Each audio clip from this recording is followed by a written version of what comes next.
If you've ever watched power change hands in a single moment and felt the air shift with it, subscribe and stay.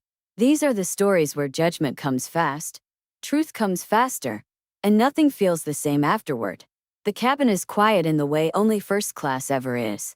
Muted voices, polite smiles, the soft clink of glassware and the hush of money traveling comfortably through the air. He notices it immediately, the look. Not curiosity, not interest. Assessment. The flight attendant pauses beside his seat, eyes flicking to the boarding pass in her hand, then back to him. Her smile tightens just slightly, the way it does when professionalism turns into scrutiny. "Sir," she says, voice crisp. "There seems to be a mistake." He looks up calmly. "Is there?" She glances at the screen on her device. "This seat is reserved." He doesn't react, doesn't bristle, doesn't rush. "Yes," he says evenly. "It's reserved for me." Her smile cools another degree. "I'll need to see your boarding pass again." He hands it over without comment. She studies it longer than necessary. Her jaw tightens. She glances at him, really looks this time. Plain jacket. Mujazainet lagu. No watch meant to announce status. He looks ordinary. Too ordinary. "I'm sorry," she says, already sounding less sorry than she did a moment ago. "This seat assignment isn't correct. I'll need you to gather your things." Few heads turn. He feels it, the subtle shift, the attention sharpening. "I purchased this seat," he says calmly. She straightens, shoulders squaring. "Sir, please don't make this difficult." Something in her tone draws more eyes. He exhales slowly. "I'm not." She gestures toward the aisle. "Economy is that way." The word lands heavier than it should. A man across the aisle looks uncomfortable. A woman 2 rows ahead glances back, interest thinly veiled. He stands, not hurried, not embarrassed. "May I ask why?" he says quietly. She lowers her voice, but not enough.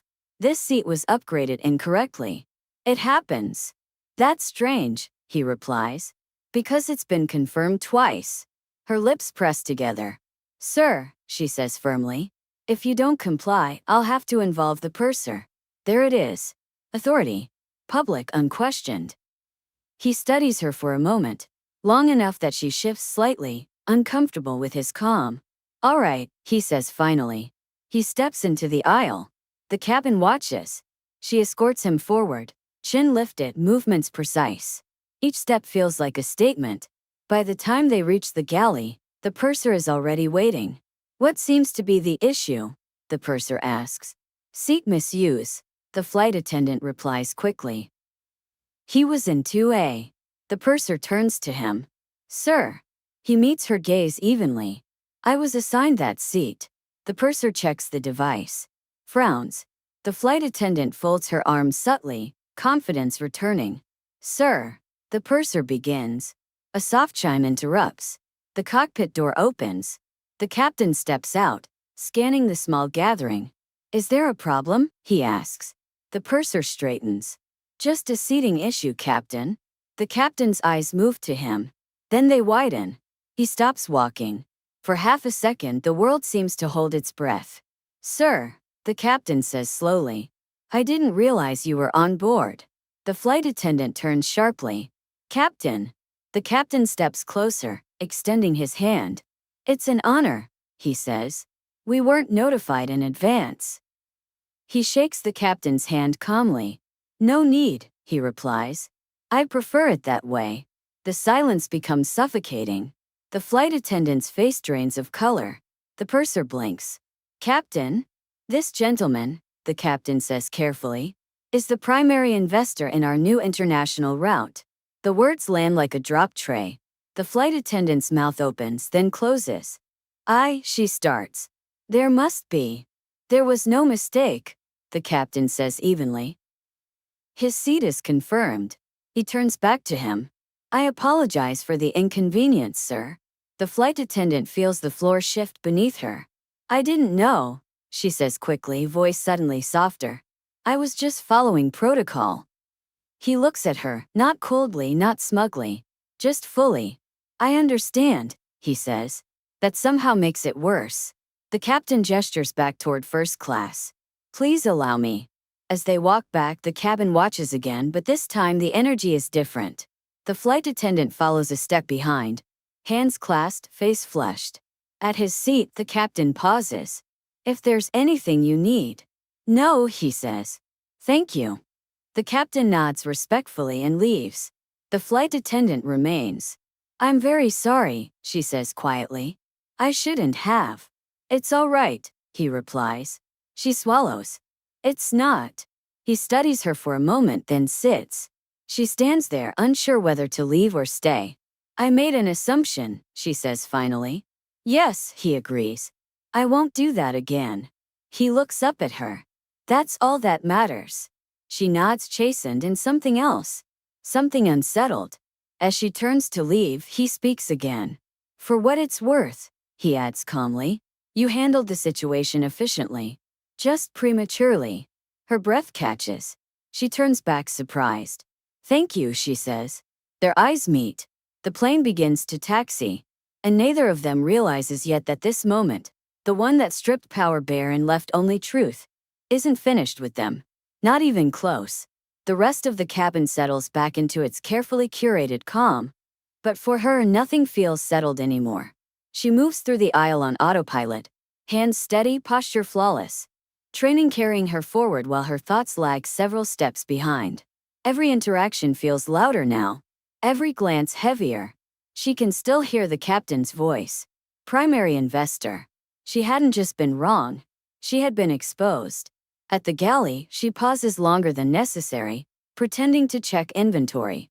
The metal counter is cool beneath her palms. She presses her fingers against it, grounding herself. She prides herself on professionalism, on fairness, on reading situations quickly and accurately. And yet, she had read him entirely wrong. Not because of policy, because of assumption. She replays the moment in her head. His calm, his lack of protest, the way he stepped into the aisle without humiliation or anger. That should have told her everything. She exhales slowly and straightens.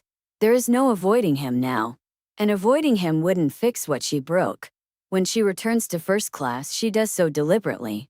Not as an authority, as a woman who owes another human being honesty. He's seated exactly as before, posture relaxed, attention on the window rather than the cabin. The city lights below fade into cloud as the plane climbs. The hum of ascent steady and unremarkable. She stops beside his seat. "Sir," she begins, then hesitates. The title feels wrong now. He looks up, eyes calm. "Yes." She lowers her voice. "May I speak with you?" Briefly. He studies her for a moment, then nods. "Of course." She gestures toward the galley. "If that's all right." He rises smoothly, without drawing attention, and follows her. The curtain slides shut behind them, sealing off the space. For the first time since boarding, there is no audience. She doesn't speak right away. She takes a breath, measured, intentional. "I owe you more than an apology," she says. He doesn't interrupt. "I didn't just follow protocol," she continues. "I made a judgment about you, and I acted on it." "Yes," he says gently. That word, gently, lands harder than anger would have. "I let appearance stand in for information," she admits. "And I didn't question myself." She lifts her gaze to meet his fully. "That's not acceptable. Not in my job. Not anywhere." He watches her closely now, not assessing, not waiting to respond. Just listening. "I'm not asking for forgiveness," she adds. "I'm acknowledging responsibility."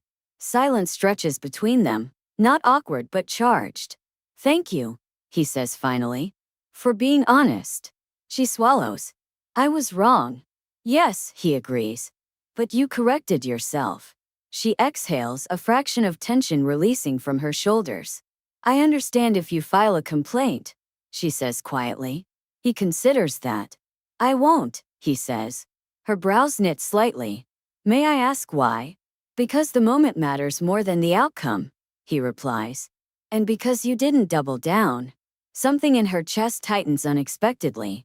"That's generous," she says. "No," he says. "It's fair." They stand there for another moment, the space between them holding something new, not tension exactly. Awareness. "I'll return you to your seat," she says, professionalism reasserting itself, this time without armor.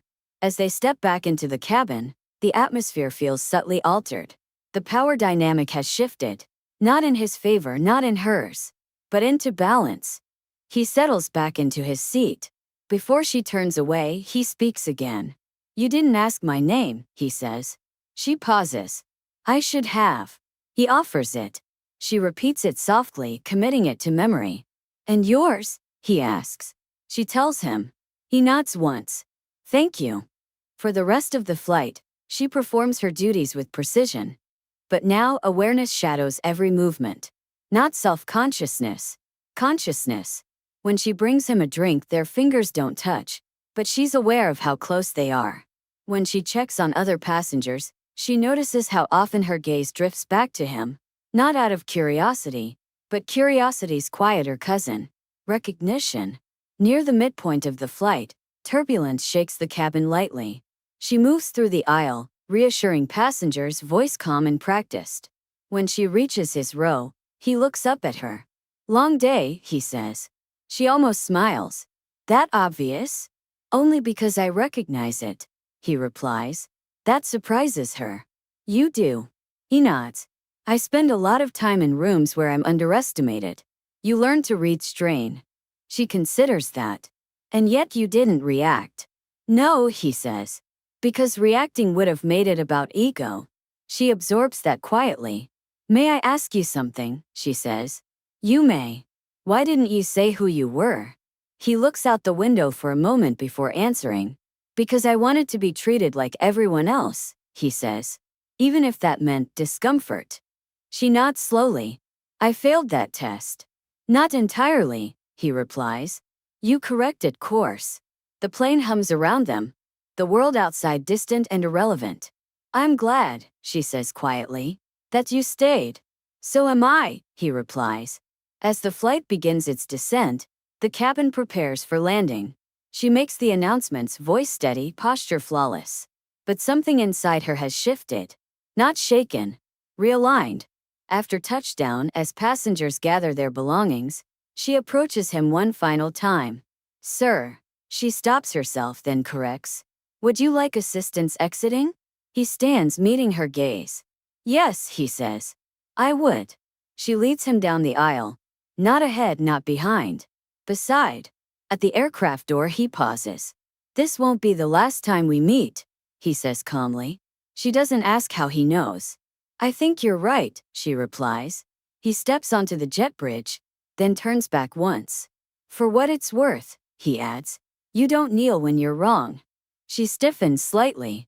You stand, he finishes. And you did. Her throat tightens unexpectedly. Thank you, she says. He nods once and disappears into the terminal. She stands there a moment longer, watching the space where he was. Then she straightens her uniform and turns back into the cabin. Some flights change nothing. Others change how you see the ground beneath you. And she knows without doubt that this one has done exactly that.